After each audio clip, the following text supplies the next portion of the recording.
Kuya? Oh, bakit po Mang Kanor? Babali na naman po ba kayo? Ay, hindi po ako babali, kuya. May tatanong lang po sana ako. Nasaan po si ate? Nasa Boracay. 1 week siya ron. May business meeting siya. Bakit? Sino po yung babaeng nasa kwarto niyo? Ah, yun yung babae kahapon kumakatok sa pinto. Basang-basa sa ulan eh. Kaya pinapasok ko. Oh? Oo. Inaawan naman ako. Parang gutom eh, kaya pinakain ko na rin. Wow. Ang bait niyo naman po. Oo. Tapos po, habang kumakain siya, tinanong niya ako, ano po sabi niya? Kung meron daw pag-aari yung asawa ko na hindi na ginagamit, sa kanya na lang daw.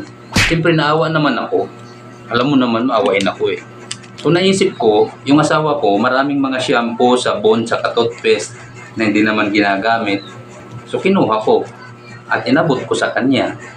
Tapos po, sabi niya yan ba hindi na ginagamit ng asawa mo? Sabi ko, hindi na, gamitin mo. Ang bait niyo naman po. So ayun, habang naliligo siya, naisip ko, meron pala mga damit yung asawa ko na hindi naman na ginagamit. Wow. Kaya po pala suot niya yung shirts at spaghetti strap na damit ni ate. Oo.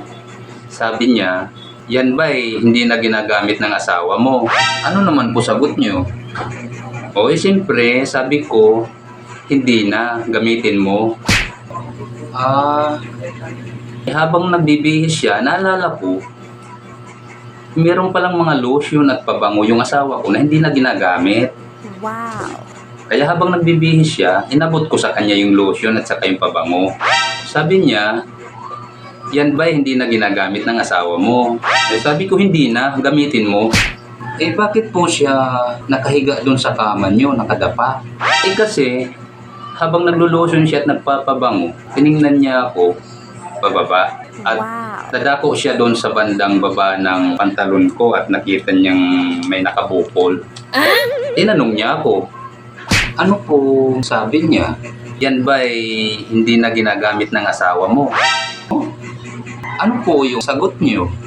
Sabi ko, hindi na, gamitin mo. Nye.